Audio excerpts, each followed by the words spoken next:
everyone, my name is Dominick, Director of Business Development for IGC Hospitality.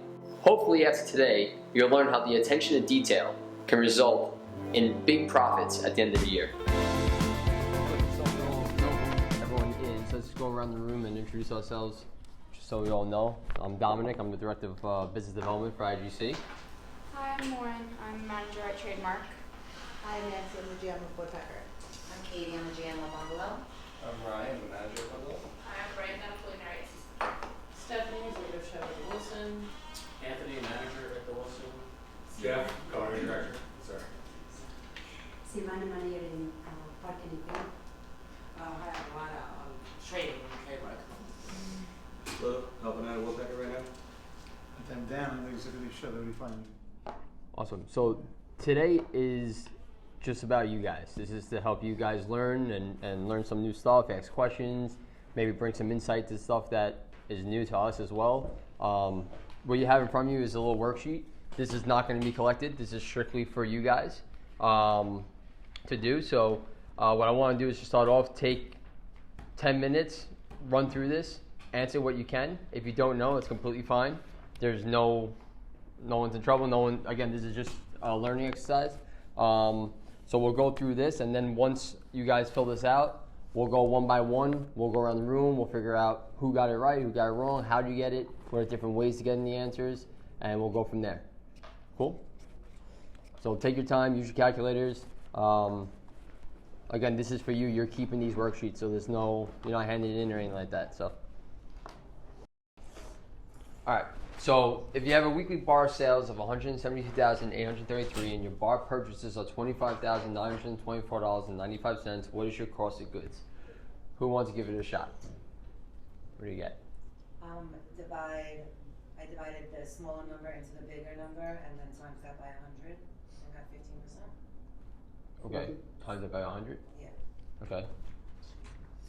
Who else got it? Who else got it? 14.17. 14.17, 15. So 15 is right. So just doing the math, right? Let's take out the calculator.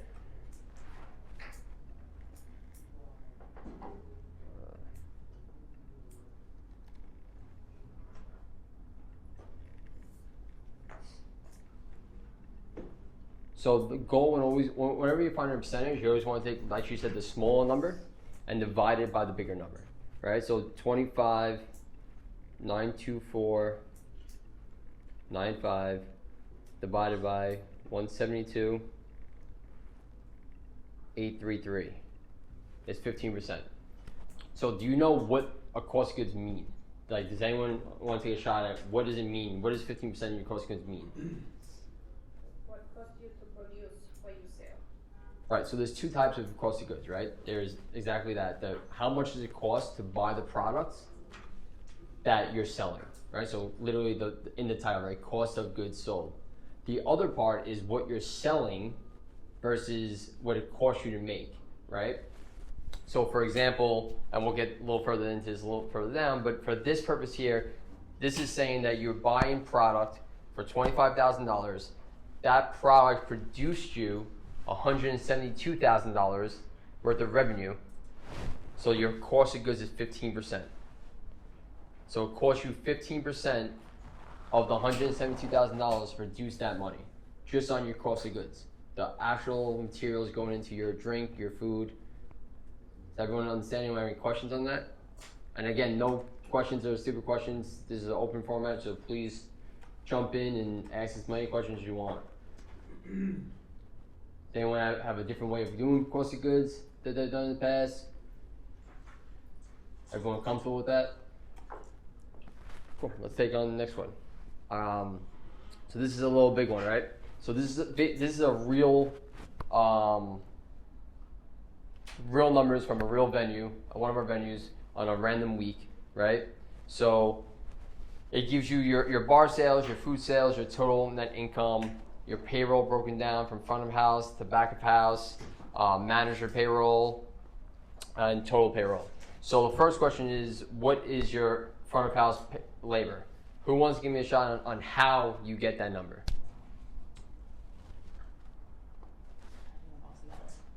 What do you do? Adding all the departments together and taxes. Total payroll. Say it again? Adding all the departments and then, Just for front of house labor. yeah. So adding post costs and all Right. those and taxes. And what do And you, then dividing by bar sales for front house. bar sales. So the way IGC does front of house labor, right, the percentage, is you take your total front of house cost, right, of labor, and then you divide that by your bar sales only. It's not total, it's not mixed with food, it's just bar sales. So front of house goes with bar sales. So what percentage did someone get for this? They want to give a shot at? 22. 22.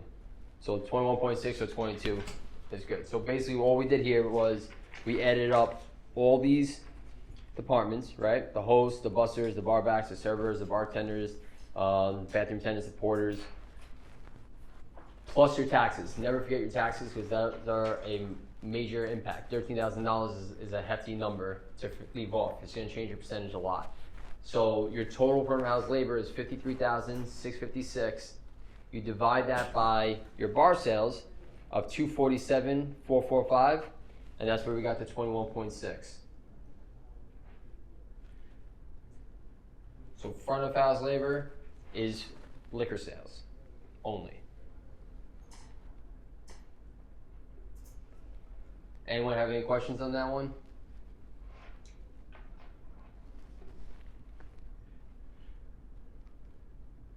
All right, the next question is your back of house. So we take the front of house labor and divide it by the bar sales. How do you think we get the back of house labor?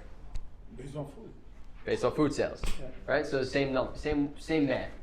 And if you see the concept is always taking the small number, the cost, and dividing it by your revenue, what you make from that cost, right? So back of house, you add up all your departments, your sous chefs, your line cooks, your prep, your dish porters, purchasing, receiving managers. You have your back of house payroll taxes again. So 74,175. Divide that by your food, right? 215,552. And what percentage did you guys get? 34%. 34.4%. Exactly. Everyone clear on? Not a solution. Not that good. No. Do not- No. So chef, what should a good back of house labor be? 26, 27, Between 26 and 28%. and Right. below that and everything. Front of house obviously depends on the venue, but you want to be between 16 to 21%. Would a runner be considered the back house because they're in the kitchen? I'll ask chef that question. No. No, runners are front of house. Yeah. Yeah. Anyone outside that kitchen is front of house. So back of house labor, like a good one goal is 26 to 20%, you said? Yeah, chef, is that? Yep. And front of house?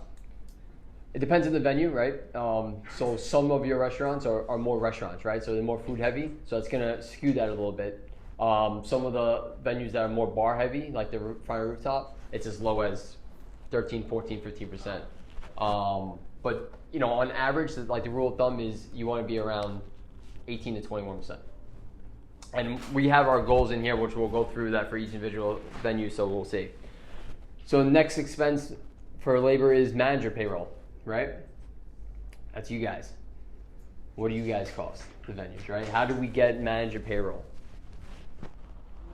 The percentage of that. Anyone want to take a stab? I did it by total, I used the net income. That's correct. That's exactly how you do it, right? So Good on you. total manager payroll, again, including payroll taxes, is 61,897. You divide that by your net income of 462,997. As most of you guys can guess, this is a refinery rooftop example. What percentage did you guys get? 13.3%. Yep. Exactly. What we look for for manager payroll should be between 8 and 10%. That should be the goal. And then total payroll. How do you think we get total payroll percentage? You got 3 of them, I divide by 3. So it's everything, right? It's all your payroll, everything included, your taxes, every department. You divide that number by the total net income. What did you guys get for that? 32? Yeah. Anyone else get something different? I got 41. Yeah, we got 41 as well. So the total payroll here is 189,729, and you want to divide that by the total net income of 462,997. The exact percentage is 40.9. You can round up to 41. Again, that's high, right? You really want to be in between 32 to 35 on a normal restaurant. It's a pretty fair percentage.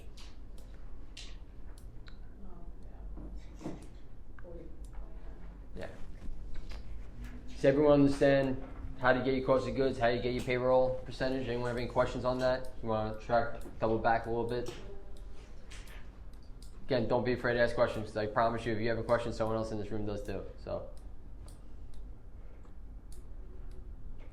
good? All right. So this one is a hard one. So what are your cost of goods of the following cocktail, which is sold at a $15 to the customer, right? And you have your ingredients broken down here. So first question I have for you guys is, how would you guys attack this question? How does someone attack it? How much an ounce costs? How much an ounce costs. So the first question you ask yourself is, how many ounces are in a liter? Who knows that? 33.8. Correct, 33.8. So in fairness, some people use 34, some people use 33. So we broke it down. So how did we figure out how much is 1 ounce cost of a bottle of Dobel? 2.54. Say again, sorry. Right, so it's $43, right? So you want to find that what 1 ounce is. So you take the $43 cost of the whole bottle, you divide that by 33 or 34, and you times that by 2, because you're doing 2 ounces, right? You do that for each one. So $21 divided by 33 or 34 times 1 ounce, the half a liter, right? So you want to divide that by half of that. So 16.5 or 17, right? And then you want to take 75% of that cost of 1 ounce. Same thing with the liter. Once you figure out each of those ingredient costs, what do we do next? Add them all together. And then what? How do you find the percentage? Divided by The price of sales. The price of sales is $15. So what did we get here? I got 557. The percentage? No, I didn't do the percentage. I did the cost of the drink. All right, so let's break this down. Right? So I did here, as you can see, is 34 ounces and 33 ounces, so depending on who did the math, right? So for 34 ounces, the Dobel costs $2.53, right? Again, that's taking the $43, which is the total cost of the 1 liter bottle, dividing it by 34. You get a dollar. Let's just do the math here so everyone can see it, right? So $43 divided by 34 ounces. So is $1.26 per ounce. So we have 2 ounces. So we get 2.529, or we round it up to 2.53, right? If we were going to use 33 ounces, we'll do 43 divided by 33 ounces, right? Which gives you 1.30, $1.30, and again 2 ounces, so you get $2.60, okay? For the simple syrup, right, $21. Again, same exact repetition. 21 divided by 34 gives you just 61 cents. You round it up because it's 61.7 to 62. So the total cost that we got here for using 34 ounces is $3.41. For the 33 ounces is $3.49. So the cost of goods on this drink at 34 ounces is 22.7, and on 33 ounces it's 23.2. So I know this one's a little more complicated. So what questions do we have? What you need a little further explanation on? I have questions about when pricing out food, recipes, like for a sauce. So Like if you're making it yourself too, like, and they're using like a teaspoon of it, you know, like. yeah, I've never crossed out a recipe like that. Chef can dive into that a little bit. Maybe not now, probably not the best time for that, but if we want to get into that, maybe we can get into that like later on, or we can sidebar with that. But it's a lot more complicated than a cocktail. It's usually a batch recipe, Yeah. so we don't do it for like 1 spoon or like, we do like 10 pounds. But it's the same concept, right? Yes. Your 10 pounds is your 1 liter bottle, and then Right. you figure out how much you use. You divide it by how much you use of that. It's the same concept, Right. but when it comes to math and any math, right? The more simpler you can make it, the easier it is. So just use round numbers to test yourself out, right? It's $1. It costs you $1. You're making $10 off that. It's a 10% cost of goods, right? It's the same. You're taking a sum of the whole, and you're shrinking it down, right? One great question though is what is the difference between costing food and costing alcohol? Something to think about. Yield percentages. And so a head of romaine doesn't yield 100%. So it's like 85% or whatever it may be. So it gets a little bit more complicated. This isn't exact, but Right, because you don't have like a. No bottle. use of it, That's- Right. Same thing with Yeah, wine. normal waste. Starting in some ways. exactly. Which, on the liquor side, right, it's the same thing. That's why we always pound you guys about over pouring and leaving more stuff in that cocktail mixer. Spillage, because that all will impact these numbers tremendously. And it's important to keep comp tabs and put everything into those. Because you gotta account for them all. Those count for Correct. sales. Correct. It's also spoilage for the food. Let's say out of a case, I mean, let's say something's wrong, I'll throw it out, so we can count them. Right. We're gonna skip forward. We're gonna go out to the end because I have it all written out. Question 5. What is the difference between a fixed cost and a controllable cost? Who wants to give this a stab? Fixed costs are things that are like already set in stone, like rent. Rent is a fixed cost. A controllable cost is something like labor, food costs, based on like what you can or cannot buy, who you're buying it from, and what the price is alternating, stuff like that. Exactly. So we always talk about the big 3 controllable costs in our restaurants, right? Is cost of goods sold, it's labor, and then it's the quote unquote others, right? The repair and maintenance, the restaurant supplies, right? So that includes breakage and ordering glassware and plateware and silverware. All those things you should have control over, right? Even maintenance you should have control over, because if you maintain it, make sure that it's being checked properly, cleaned properly, taken care of properly, you should have less expenses of people coming in, plumbers, and I don't want to see Dave in our restaurants anymore, so. So that's exactly right. Fixed costs are an expense you do not have control over, or change the dollar amount throughout the week, month, or year. A controllable cost, you have the ability to make dollar amount more or less through your actions, right? So you have control over these items. You have control how much staff you put on. You have control how much food or liquor you're going to order, right? So name a few. Stephanie already named a few fixed costs like rent. What other fixed costs can you guys think of? Cable. Utilities, right? Utilities is a big one. What else?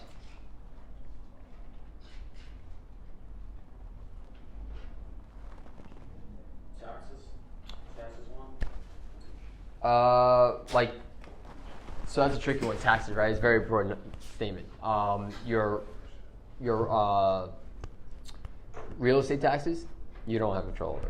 Your payroll taxes, you kind of do, because it depends on how much payroll you add to your schedule, right? So that's going to change it. But the percentage of that, no, you don't have control over.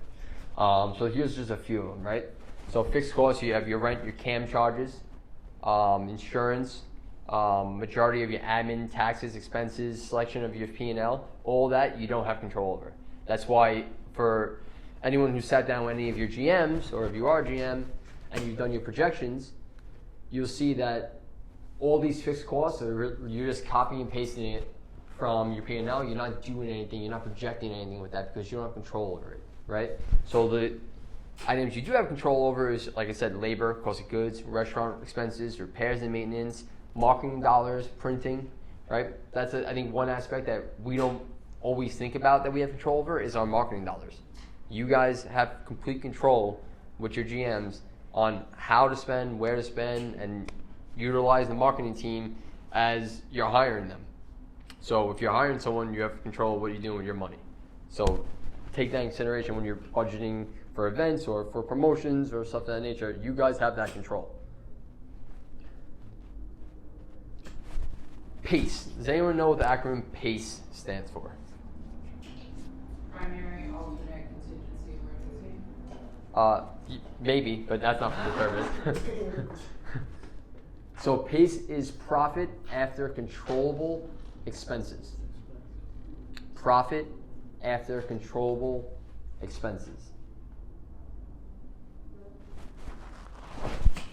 So what does that mean? Right? So profit and controllable expenses is you taking your profit after what you have control over, right? So it's going back to your labor, your cost of goods, your restaurant expenses, your repairs and maintenance, your marketing dollars. So you take your top line revenue, those expenses that you have control over, and then you have your PACE number or your PACE percentage, right? That is what really you should be judged off of. And in your venues, as your GMs, as you guys move up in the company, that's really that number that it's going to impact you the most as an individual, because that's what you have control over, right? Your bottom line you do, but that's all going back to your PACE number, right? So how do we utilize this in a week-to-week scenario in our venues? So the projections, right? So all the GMs do weekly projections. They also do yearly projections. The goals of these are not just to put numbers on a piece of paper. And we're going to have another class like this of just strictly on projections. So I think it's that important. But that's exactly what it's for. You want to budget out your week, right? You want to project what you think your revenue is going to be. Then you want to be able to take your percentages that you have allocated for each department, right? For your payroll, for your cost of goods, for your restaurant expenses, your repair and maintenance. And you want to get a budget for yourself. And the goal is, as long as you're on track to hit those revenue numbers, you should make sure you stay on track to hit those percentages and those budgets, those dollar amounts that you budgeted for that week. Because in the restaurant world, we're week to week, right? Everything works off a week. There's periods, there's months, yes, and you can cheat a little bit by ordering heavy here and a little lighter towards the end of it, absolutely. But if you think week to week, it's a lot easier to stay profitable and stay within your budgets. So the goal for all venues, and the GM should be going over this stuff with you guys, I believe they all do, in your weekly manager meetings, but you go over what your projections are. You go over what your budgets are, right? Those aren't just numbers for you guys to listen to. They're numbers to say, okay, cool. You can say, hey, Chris, where are we at today? Today's Wednesday, right? You're saying that our budget and our revenue goals are here. Where are we at today? And then you figure out, all right, this is what we need to do for the rest of the week. If we had a slow Monday, Tuesday, Wednesday, we really have to figure out how to pick it up. Maybe we should go with some of the hotels. Maybe we should go do talk to the marketing team about a blast for a special event for Saturday afternoon and a really blowout brunch, right? Utilize those smaller things and understanding what you need to do to hit those numbers. So, what we used to do all the time, Wednesday was always my magic kind of day for me, Wednesday or Thursday, where I would take a look at our projections versus our actuals and figure out what we're going to do for the rest of the week. Because you have that one more day to order, right? Maybe you take a closer look at what you're ordering for the rest of the week and see what you don't really need, right? I have Bud Light and Coors Light.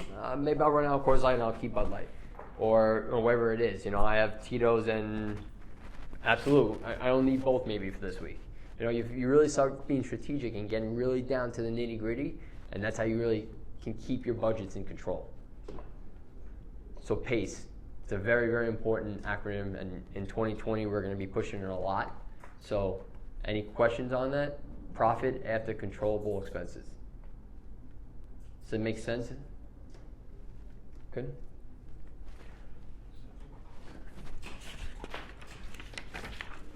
All right.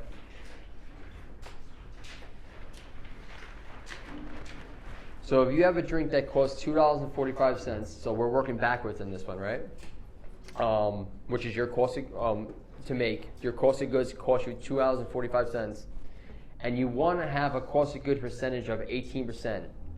What do you need to sell that drink for? So let's first talk about philosophy. How did you guys approach this question? How'd you do the math?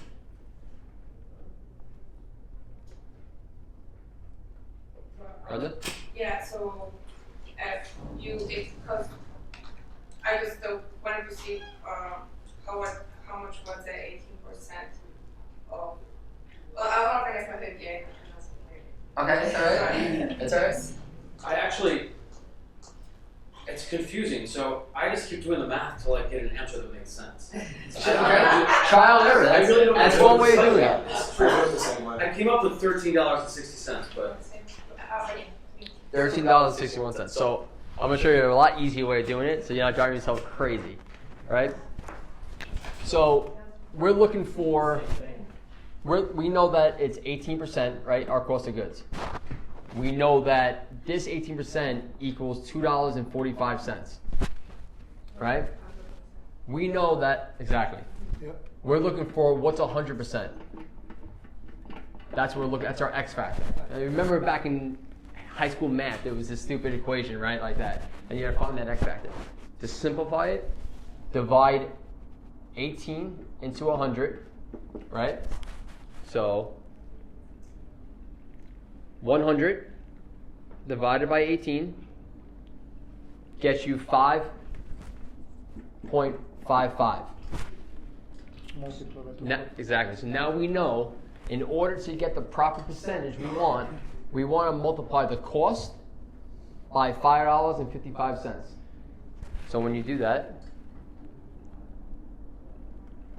4, 5, you get your $13.61. This is a really important one. This is something that I think as a company we really have to get better at, understanding how to price things out, right? So let's just do a few more equations like this, just so we can really understand this one. So what is 5.55%? That's the amount of times you need to sell your drink to get the 18%. So let's do an easy one, right? You were multiplying that by 2. Correct. So you have a drink that costs $1, right? You want to have a 10% cost of good on that. So we know 10%. So we're gonna take 100 because that's the whole. We're gonna divide that by 10%, right? So 100 divided by 10 equals 10. We want to now times that by the cost of goods. So times 1, we have to sell that drink for $10. Right? So you have your percentage that you want to be at. So this is like if you want to have your goals, right? So you want to make sure your cost of goods are at 15%. Right? Your liquor cost of goods are at 15%. You have to make sure each drink is priced out properly to keep your percentages at 15%, right? Same thing with food. Your percentage of what it costs you versus what you sell it for, right? You need to make sure that those maintain the proper percentages. So it costs us $1. We want to keep it at 10%. So the easy math is you take 100%, because that's the number we're looking to sell it for, right? We're looking to sell it at 100%. The cost of goods is at 10%. So that equals 10, right? So 100 divided by 10 is 10, and you times in that by the cost of goods. Right, so let's do another one here. Let's say it costs us $2.50 for the cost of goods, and we want to be at 15%. What are we selling that drink for? Let's talk through it. So Lou, what would be the first thing you do? What do we do it at for 100%? Right. So how do you get that? How do we get that? 100 divided by 15. 100 divided by 15. What does that equal to? What is it? 6.66. Right?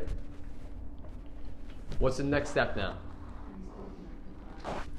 Exactly. So 6.66 times 250. What does that equal? 16.66. That's what we have to sell that for. So that drink that costs us $2.50, in order to keep that 15% cost of good that we want, we need to sell it for $16.66. So now, in thinking about this, right, obviously every single drink is not going to have the same cost of goods, right? So the philosophy behind it, what products do you want to have the best cost of goods? The ones that are sold the most, right? So Tito's is at a great price point, right? There's a reason why Tito's is one of the highest selling vodkas out there right now. Yes, it tastes great. It tastes just like every other vodka. It's because the venues are pushing it so much because the cost of goods is so good on it, because it's an affordable liquor, right? So you want your highest moving products to also be your highest percentage. Does that make sense? Anyone want to do another one?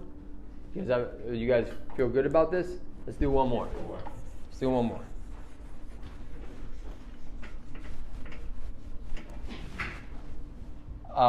Okay, so $1.75 is your cost of goods. You want to be at 18%. So remember, the first thing you always do, divide it by it, right? Take the percentages. So 100 divided by 18. Oh, let's do a different one. Let's do, you want to be at 14%.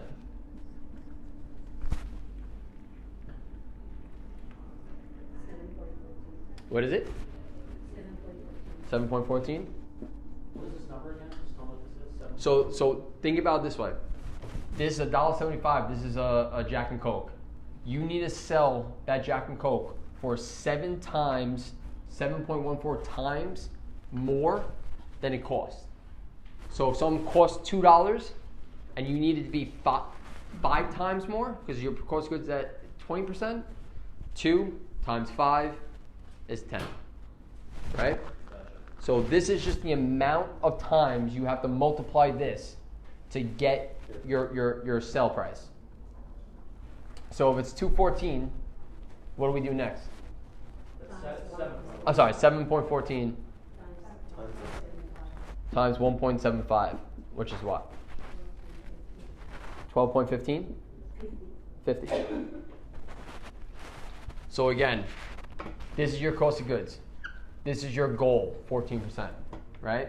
So first thing we always do, we take our goal, divide that by 100. That will give us the amount of times we have to sell that cost of goods of that drink for. Same idea too, by the way, when it comes to labor, right? If your labor is at 20%, then let's just do that. Right. So let's say our labor costs $20,000, right? And we need to be at 20% is our goal. What do we need to produce in revenue to make this make sense? To keep it at our budget. So our labor cost, right, for a week is $20,000. Our budget percentage goal is 20%. 100 divided by 20. First thing we always do, 100 divided by 20 equals 5, right? So now we know that this $20,000 of labor has to produce 5 times that much, which is $100,000, to keep that percentage. So first thing we always do, 100 divided by the percentage. That number, we times it by the cost of goods, or the cost of labor, or any other cost. It's all the same math, right? Just different way to get to it. Correct.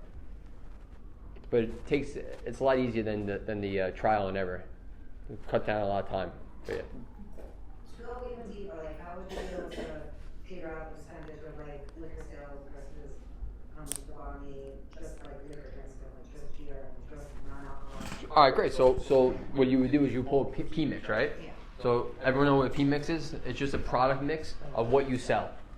So you take your liquor sales, right? Let's just say you had $100,000 worth of total sale, like liquor sales, right? Beer, liquor, wine. Of those liquor sales, 50% of them was actual liquor. 25% was wine, 25% was beer, right? So let's just do this real fast so we understand. So you have $100,000 in total sales, right? Not non-food sales. We find out from our P mix that 50,000 is liquor, 25,000 is wine, and 25,000 is beer.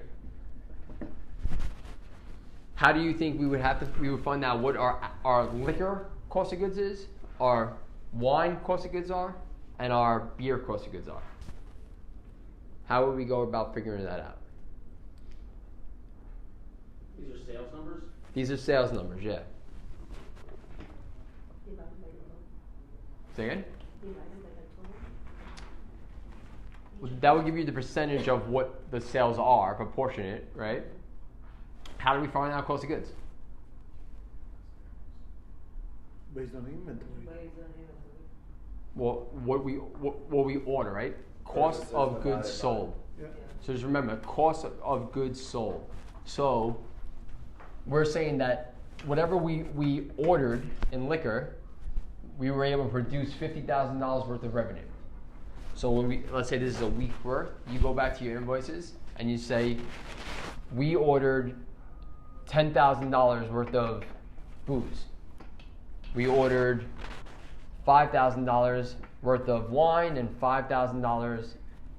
This is probably too much money, but $5,000 worth of wine and $5,000 worth of beer, right? So just like you do any other cost of goods, you take the smallest number of what you purchased, divided by the revenue that it generated, right? So in this case, we need that invoices number that we have for the total item we have, right? Correct, exactly. So $10,000 divided by $50,000 is what? 20%.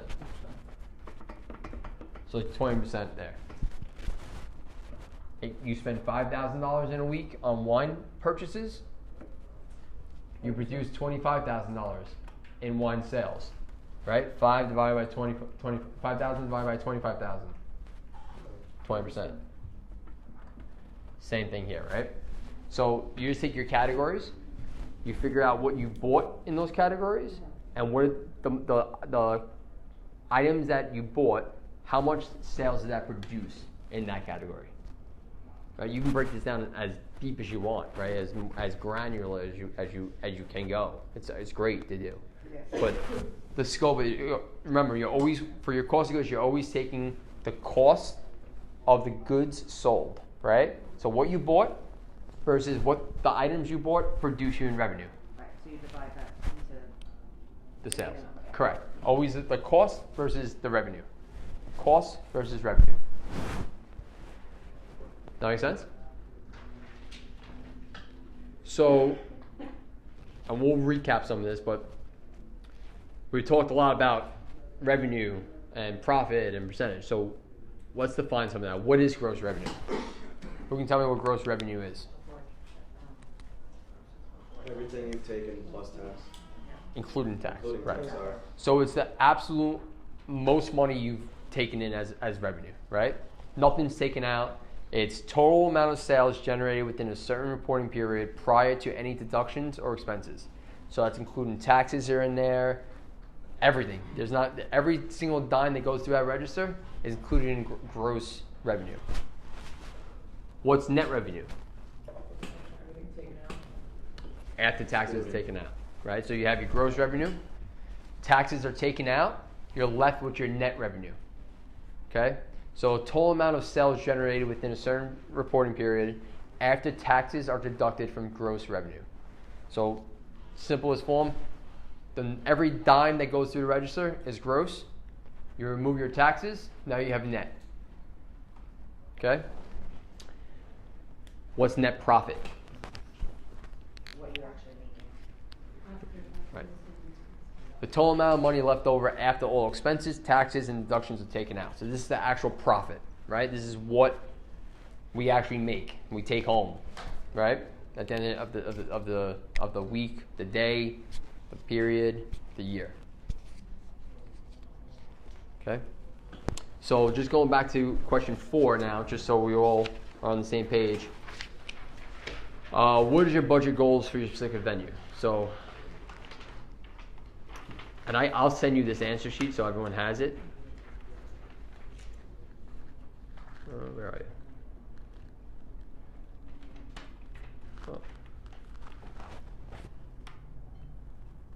Oh. Where? Here we go.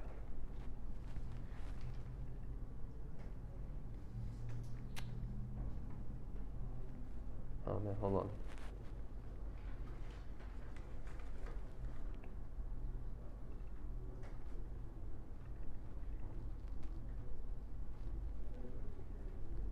Here we go.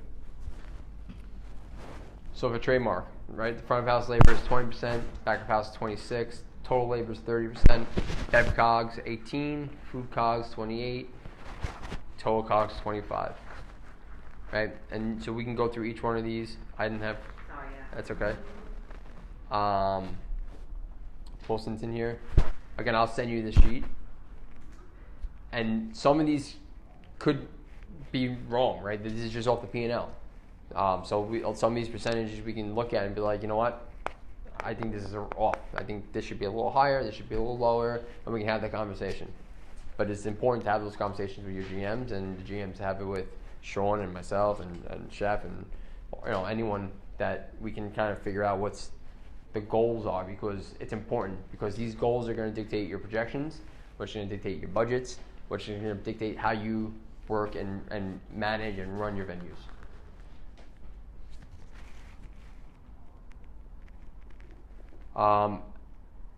Any questions? Anything you want to do another example on? Got one. Fixed cost before you put up their CAM. What's CAM stand for? So CAM charges are like, usually they would, like, the building charges you CAM charges. They're like percentage of overall utilities. So it could be the building cost for real estate taxes, $1 million a year, right? We operate 3% of the total footprint of the venue, so we would pay 3% of that $1 million, right? There's a few things like that in CAM charges. We can actually just look up the Garbage removal. Garbage removal is another one. Common area maintenance.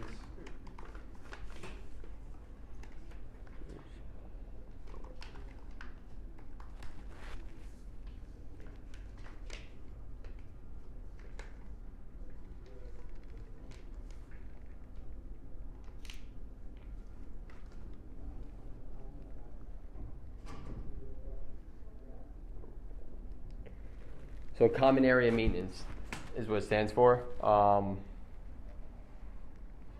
See, they have some more examples in here.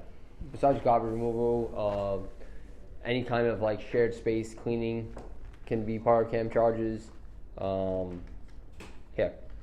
Lighting, water, landscaping, parking lot maintenance, admin fees, sidewalk, driveway, sewage, electric, janitorial.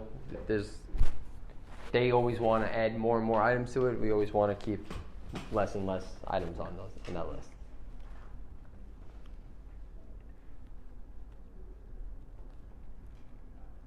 Anyone have any other questions that wasn't on this worksheet that you want to kind of dive into? Anyone have any other questions on this worksheet? Just like a general question. So to determine how much is the percentage for like your budget and your goals, that's based on the P&Ls or? Yes, the percentages that are in here are based off our P&Ls. That's what Taylor has come up with and we've been using. Again, doesn't mean you have to, right? And we, like, for example, Kevin at the rooftop, he's taking his percentage for cost of goods and he's dropping 2%. And he said my goal is 13%, not 15%, or whatever it is. right? So, it's all about Projections is like your goal, like what you want to achieve, because it's based off that. It's just budgeting and okay, this is what I want my percentage to be. So maybe like you were saying before, maybe I cut back on this or choose this so I can get to that.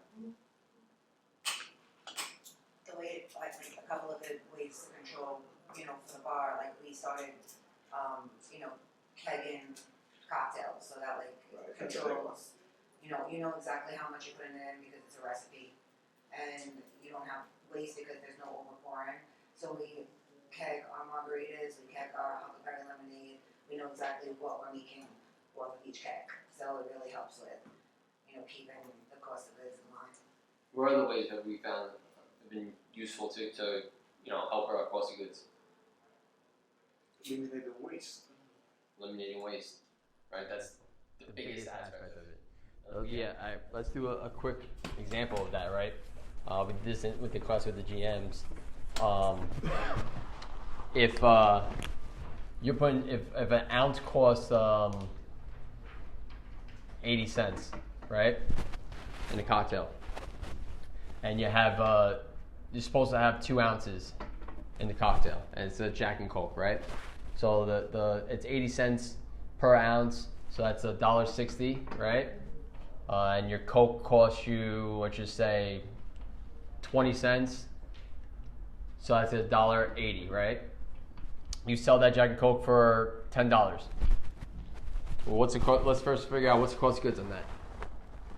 So it costs you $1.80 to make. You're getting $10 for that drink. 60%. Under 20%. Well, let's do the actual math. What is it?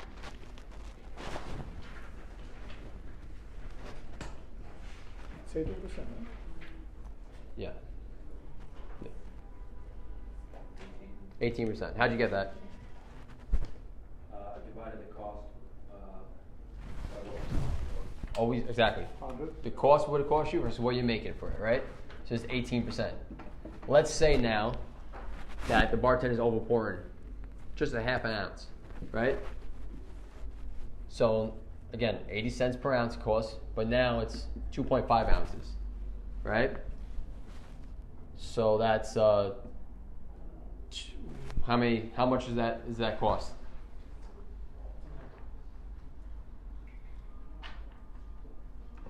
If it's 80 cents per ounce, and they're adding an additional half an ounce of booze in there, It's 40 cents more. 40 cents more, right? So you take 80 cents, right, and times it by 2.5. So that would be $2, right? Correct? Double check my math in my head. Okay. Plus you have your 20 cents for your Coke. So now it's $2.20 off $10. Now what is your cost of goods? 22. 22%. So you just lost 4% off of one drink, Yep. off of a half an ounce. Times that by a lot of drinks, and it's a lot of money. It's a lot of money, right? So just doing real numbers, right? Let's just say for a year, take a guess at what Bungalow does in booze a year. 1.5 million, right? 1.5 million times that by 4%. What does that equal?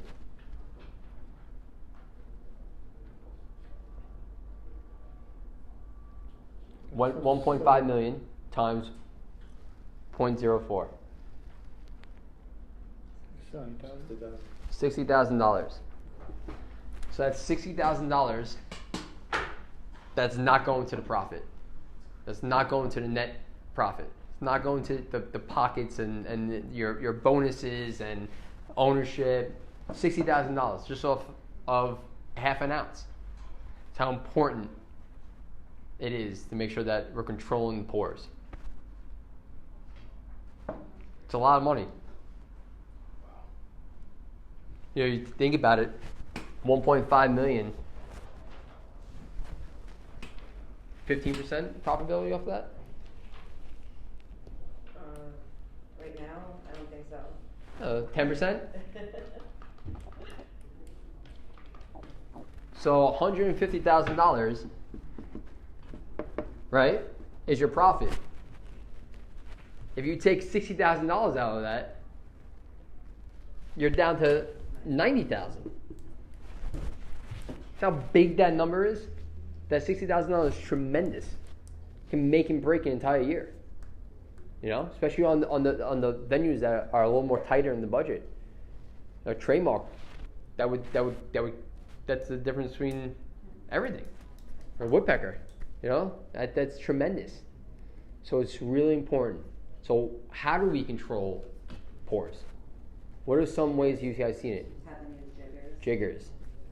How do you control wine pours? Was it good? Anyone have any good ideas? Reference glass. Reference glass, right? So if you put most wine glasses, and you put a pint of beer, like a beer pint glass next to it, it lines up where that should be your pour line, right? But measure it. You know, you can have a glass next to each well that has a logo on it. That's where you should pour it from. It doesn't have to be a line. We used to take a wine glass and you would fill it up to a line with rice, and you just leave it there, and that's what you go to. Super important. Super important. And I would suggest that you guys all go and test your bartenders. You know, just blindly go up and say, hey, pour me a glass of wine. You know, pour me 2 ounces. See what they do. You'd be very surprised how many are over pouring and how much it affects your bottom line so drastically. Half an ounce. Very, very easy over pour at half an ounce. What else you guys got? Any questions, comments, thoughts?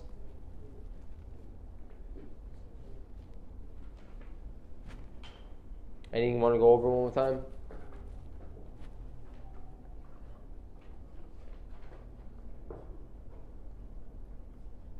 All right, I will send out the answer sheet to everyone, just so they have it. You can reference it. If more questions come as you're going through it again, call me. I'm available to you guys anytime you want. We can sit down, we can do it over the phone, whatever it is. Come out of Rockaway, we'll hang out a little bit by the water. And just a few things to take away. Remember PACE, right? PACE, profit after controllable expenses. That's a big takeaway. It's going to be a big focus point in 2020. When you're finding any kind of percentage, you're taking what it costs you, divided by what it makes you. What it costs you, divided by what it makes you, right? And then when you're pricing something out, you take your percentage, divide that to 100, divided by that percentage. That number is what you have to times the cost by to see what you want to make off of that cost, right? Those are probably the 3 or 4 biggest takeaways that really focus on. Divide your cost by what it makes you. 100 divided by a percentage. That number times your cost gives you what you want to sell it for. Good? Great. All right, guys. Thank you. Appreciate it. Thank you so much.